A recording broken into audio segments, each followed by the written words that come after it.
오늘 예레미야 4장 5절부터 10절 보겠습니다. 너희는 유다에 선포하며 예루살렘에 공포하여 이르기를 이 땅에서 나팔을 불라하며 또 크게 외쳐 이르기를 너희는 모이라 우리가 견고한 성으로 들어가자 하고 시온을 향하여 깃발을 세우라 도피하라 지체하지 말라. 내가 북방에서 재난과 큰 멸망을 가져오리라. 사자가 그 수풀에서 올라왔으며 나라들을 멸하는 자가 나아왔으되 내 땅을 황폐하게 하려고 이미 그의 처소를 떠났은즉 내 성읍들이 황폐하여 주민이 없게 되리니 이로 말미암아 너희는 굵은 배를 두르고 애곡하라. 이는 여호와의 맹렬한 노가 아직 너희에게서 돌이키지 아니하였음이라. 여호와의 말씀이니라. 그 날에 왕과 지도자들은 낙심할 것이며 제사장들은 놀랄 것이며 선지자들은 깜짝 놀라리라. 내가 이르되 슬프도소이다. 주 여호와여 주께서 진실로 이 백성과 예루살렘을 크게 속이셨나이다. 이르시기를 너희에게 평강이 있으리라 하시더니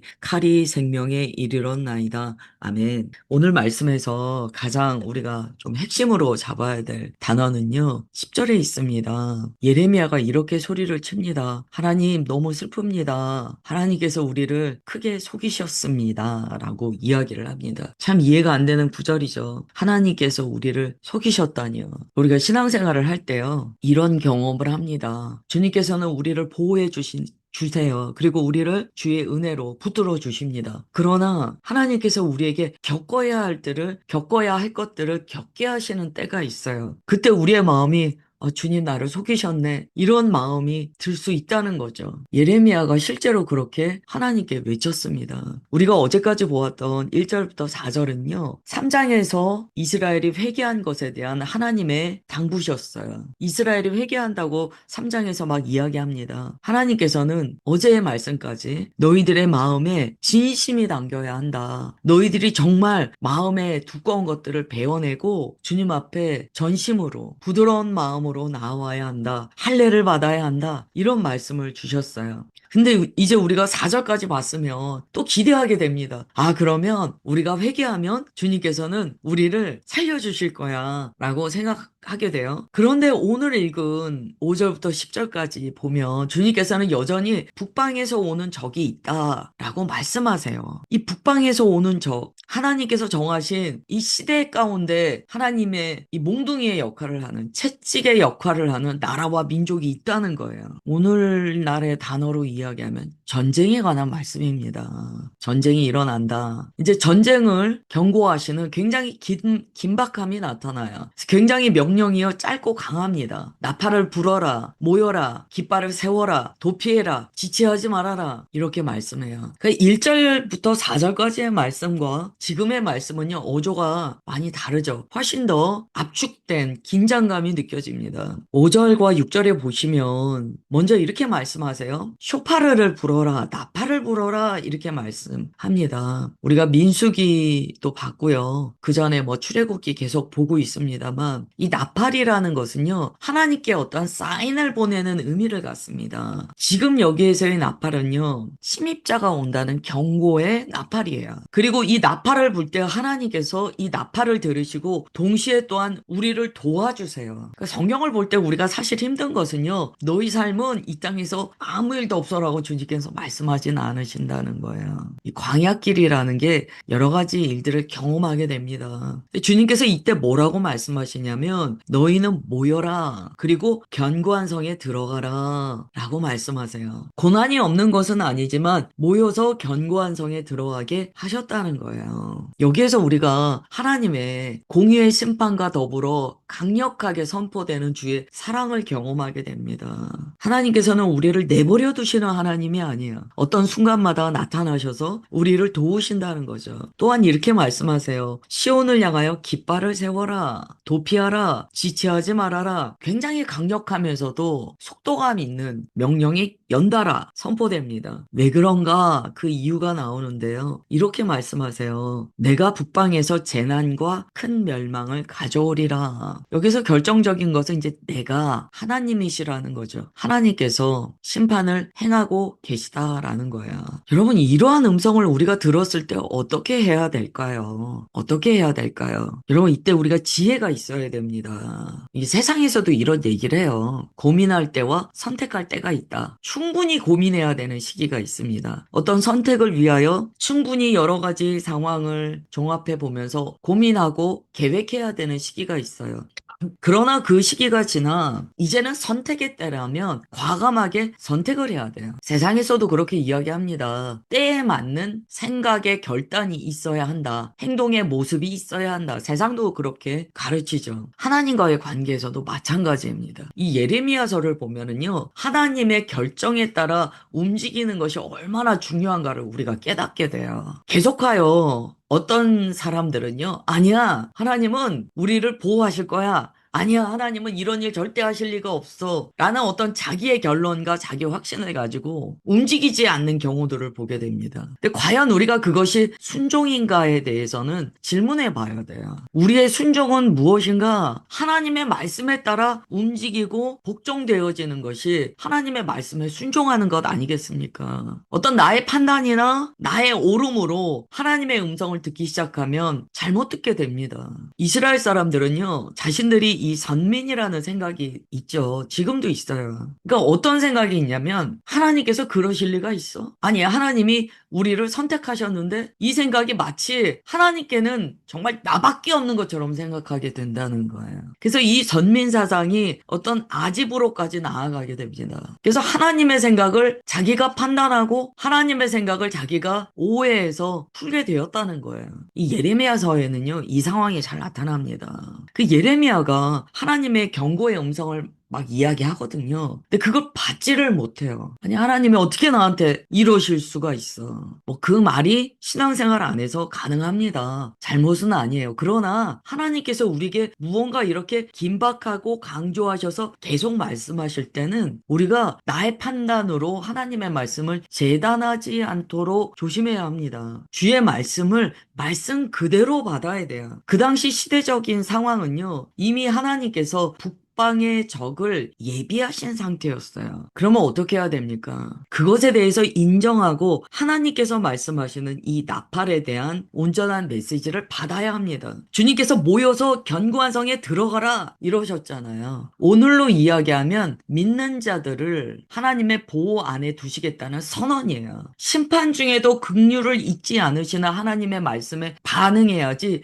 심판 자체를 부인해서는 안 된다는 거예요. 우리의 때에 어떤 일이 있을지 우리는 잘 모릅니다. 그러나 하나님께서 이러한 긴박한 말씀을 하실 때 우리는 그 메시지를 부정하는 것이 아니고 지금 내게 어떠한 살 길을 열고 계신가를 봐야 돼요. 그게 중요하죠. 그게 긍정적인 신앙생활입니다. 하나님께서 내게 어려움 중에라도 긍휼을 베푸시는 것을 기쁨으로 받아 적극적으로 순종하는 것. 그게 긍정적인 거예요. 주님께서 말씀하세요. 시온을 향하여 깃발을 세우라. 깃발은요, 어떠한 신호의 의미도 있지만요, 여호와 니시라고 할 때 니시가 깃발입니다. 그러니까 아무리 절망 중에서도 주님께서는 시온을 향한 깃발을 거두지는 않으세요. 그걸 믿는 거예요. 그리고 주님께서 도피하라, 지체하지 말아라 라고 말씀하세요. 이게 믿는 자들에게 주시는 하나님의 사랑의 메시지입니다. 지금 우리가 이게 너무 실감이 안 날 수도 있어요. 그러나 이런 순간이 우리의 삶에 있다면 이게 실감이 납니다. 그때 이 말씀이 기억이 나요. 지금 내게 주님께서 주시는 생명의 통로가 무엇인가를 우리가 받게 됩니다. 찾게 돼요. 하나님께서는 우리를 싹 멸망시키시고 죽이시는 분이 절대 아니에요. 이 메시지를 잘 들으셔야 돼요. 아무리 어려운 순간에도 주님께서는 우리에게 살 길을 열어주신다는 거예요. 그러나 결정하신 하나님의 심판의 메시지는요, 유효합니다. 그 긴장감 속에서 우리가 주님께 순종하는 모습이 있어야 합니다. 그게 지혜예요. 7절에 보면 주님께서 수풀에서 사자가 올라온다고 말씀하세요. 이게 이제 바벨론이죠. 멸망시키는 사자가 올라와요. 이로 말미암아 너희는 굵은 배를 두르고 애곡하라 라고 말씀하세요. 이 굵은 배와 애곡은요, 회개와 슬픔의 상징입니다. 우리가 주님께서 이렇게 강하게 말씀하실 때 깊이 회개하며 주의 마음 안에 들어가 주의 슬픔 안에 우리가 공감하며 엎드려야 한다는 거예요. 하나님의 맹렬한 노가 너희에게서 아직 돌이켜지지 않았다는 거예요. 여기서 이제 우리가 회개의 정의를 깨닫게 돼요. 회개란 무엇인가? 하나님께서 돌이키시도록 하는 것이 회개입니다. 하나님의 진노를 거두는 우리 쪽에서의 반응입니다. 이제 이런 말씀을 우리가 나눌 때요, 하나님이 어떻게 우리한테 진노하실 수가 있어요? 그렇게 이제 우리 초신자 같은 경우에는 그렇게 생각할 수 있어요. 아니, 하나님은 사랑의 하나님 아니에요? 우리는 공의와 사랑의 하나님을 믿습니다. 바로 그 면이 예레미야서에 잘 나타나요. 그런데 구절에 보면은요, 지금 하나님의 이러한 말씀을 이해하지 못하는 자들이 나와요. 왕과 지도자들, 제사장들, 선지자들이 이해하지 못한다는 거. 그러니까 백성들이 이 자리까지 간 거예요. 하나님에 대한 이해가 없는 거예요, 이들이. 왕과 지도자들이 낙심한다는 거예요. 왜 그동안 하나님께서 말씀하시는 그 어미한 음성에 대해서 그들은 깨닫지 못했느냐는 거예요. 이제 와서 낙심한다는 거예요. 제사장들이 놀란대요. 지금 제사장들이 놀라면 어떻게 합니까? 여태까지 주님의 음성을 그들은 어떻게 받았느냐는 거예요. 또 기함할 일은 선지자들이 깜짝 놀란다는 거예요. 아니, 어떻게 선지자들이 놀랍니까? 왜 이걸 모르냐는 거예요. 예레미야가요, 이러한 하나님의 말씀을 받으며 이렇게 이야기합니다. 내가 이르되 슬프도소이다. 하나님, 너무 슬픕니다. 하나님은 진실로 이 백성과 예루살렘을 속이셨어요 라고 이야기해요. 이 예레미야의 처절한 외침을 오늘 우리가 공감할 수 있는 자리까지 가야 돼요. 어떻게 예언자가 하나님을 속이셨다라고 말할 수 있느냐는 거예요. 이 일이 왜 가능한가? 그동안 거짓 선지자들이 계속해서 그럴 리 없다고 했다는 거예요. 평강이 있어. 평강에 백성들이 거기에 미혹되어서 아무 일도 없어. 괜찮아, 괜찮아. 그래서 여기까지 왔다는 거예요. 예레미야는 막 통곡을 하는 거예요. 그들의 거짓 메시지를 통하여 우리는 다 하나님께 마치 사기당한 듯한 느낌을 갖습니다 라고 막 통곡하는 거예요. 이해가 되죠? 여러분, 실제로 이 일이 일어났다라고 생각하시면 너무 이해가 됩니다. 막 유튜브에 도배가 되는 말들이 막 그런 거예요. 걱정하지 말아라. 하나님께서 우리를 선택하셨다. 우리는 선민이다. 하나님께서 우리를 제사장의 나라 삼으셨다. 우리는 고통이 없다. 우리는 하나님께 크게 쓰임 받는다. 유튜브에서 맨날 그런 얘기만 나왔다는 거예요. 그런데 그 예언과 전혀 다른 일이 벌어졌을 때 사람들이 이야기할 수 있죠. 통곡하면서 소리 지를 수 있죠. 하나님은 우리를 속이셨어요. 이런 일이 있다라고 주님께서 가르쳐 주세요. 그 다음에 또 어떻게 이 말을 해석할 것인가? 두 번째로는요, 예레미야가 겪고 있는 어떤 인간적인 고뇌를 이야기합니다. 정말 이렇게 하나님의 메시지를 선포할 때요, 예레미야가 견딜 수 없었을 거예요. 하나님의 진노를 선포할 때 이 인간적으로 얼마나 고뇌가 깊었을까요? 사람들은 그 입을, 정말 이 성경을 보면요, 그 입을 닥치라고 때립니다. 예레미야를. 너 그런 말 하지 마. 막 때려요. 막 침뱉고 모욕을 줍니다. 예레미야의 이 인간적인 고뇌가요, 너무나 깊었다는 거예요. 동시에 하나님의 마음이 그에게 부어질 때 그의 마음이 정말 다 찢어질 지경이었다는 거예요. 예레미야가 공감한 하나님의 마음이 무엇이었기에 그가 속였다라고까지 이야기할까요? 하나님의 마음이요, 공의와 사랑이 공존하시는데 하나님은 너무나 우리를 사랑하시는데 또한 공의를 베푸시더라는 거예요. 이때 예레미야가 견딜 수 없는 이 분열을 경험합니다. 그때 하나님이 우리를 속이십니다라고 표현이 가능하다는 거예요. 어제 나눴죠. 경외한다라는 것은 공의와 사랑의 하나님을 우리가 경험할 때 가능한 반응입니다. 경외에는 주님을 향한 사랑과 주님을 향한 두려움이 들어있기 때문이에요. 그래서 정말 공의의 하나님과 사랑의 하나님을 경험한 자만이 주님을 온전히 경외할 수 있습니다. 사랑하면서도 두려워하는 마음이 공존할 수 있다는 거예요. 근데 지금 예레미야가 선지자로서 예언할 때 하나님께서 우리를 얼마나 사랑하시는지를 경험하는 거예요. 그런데 또한 하나님께서 우리를 심판하실 수밖에 없는 하나님의 그 공의한 성품도 경험하는 거예요. 거기서 예레미야가 정말 인간적으로 미칠 것 같은 고통을 경험합니다. 그래서 표현하는 거예요. 주께서 진실로 이 백성과 예루살렘을 크게 속이셨나이다.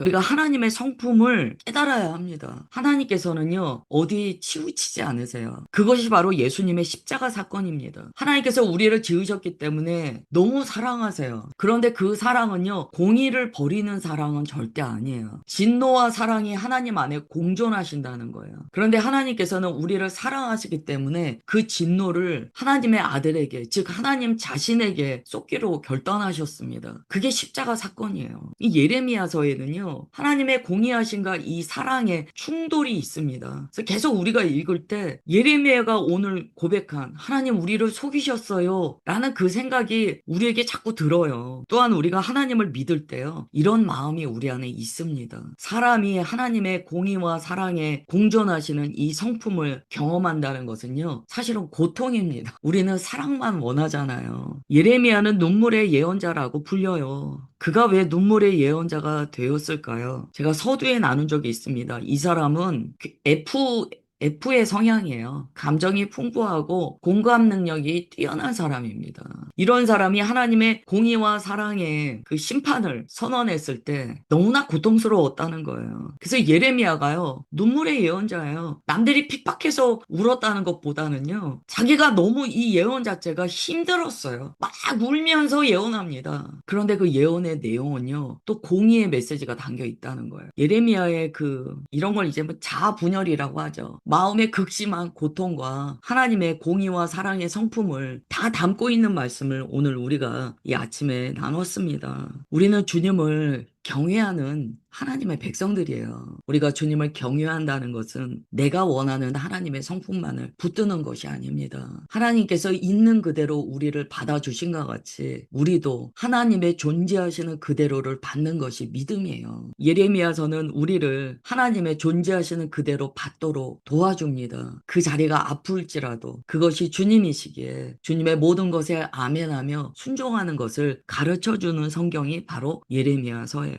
오늘 말씀을 묵상하시면서 하나님을 향한 참된 순종이 무엇인가? 또한 하나님은 누구이신가? 어떤 분이신가에 대한 질문과 거기에 대한 해답을 얻는 우리 모두가 되기를 주 예수님의 이름으로 축원합니다. 기도합니다. 하나님 아버지, 오늘도 주의 말씀을 나누었습니다. 하나님께서는 우리에게 진실된 회개를 명하시며 시대적인 흐름도 우리에게 말씀하여 주셨습니다. 주님의 경륜을 따라 우리 주 예수님 다시 오실 때 온 세계는 큰 진동과 이전 것이 다 사라지는 변화를 경험하게 되어 있습니다. 그 과정에서 우리는 매일매일 이 땅의 진동과 변화를 경험합니다. 우리가 혹시라도 하나님의 일면만을 믿는다라고 이야기하며 주님의 반쪽짜리 복음에 취해 있지 않은지 오늘 우리 스스로를 돌아보게 하옵소서. 주님의 말씀을 치우쳐 해석하지 않게 하시고 주님의 일하심을 있는 그대로 결정하신 그대로 받아 그 가운데 베푸시는 긍휼하신 사랑을 경험하는 우리 모두가 되게 하옵소서. 공의의 하나님과 사랑의 하나님을 모두 믿으며 주님을 사랑하나이다. 오늘 말씀 그대로 우리의 마음이 때로 주님께 속임받은 것 같을 때에도 주님을 떠나지 아니하겠나이다. 주의 은혜를 믿사오며 십자가에서 베풀어 주신 그 완전하신 희생적 사랑을 믿음으로 주님 앞에 엎드리나이다. 진노 중에도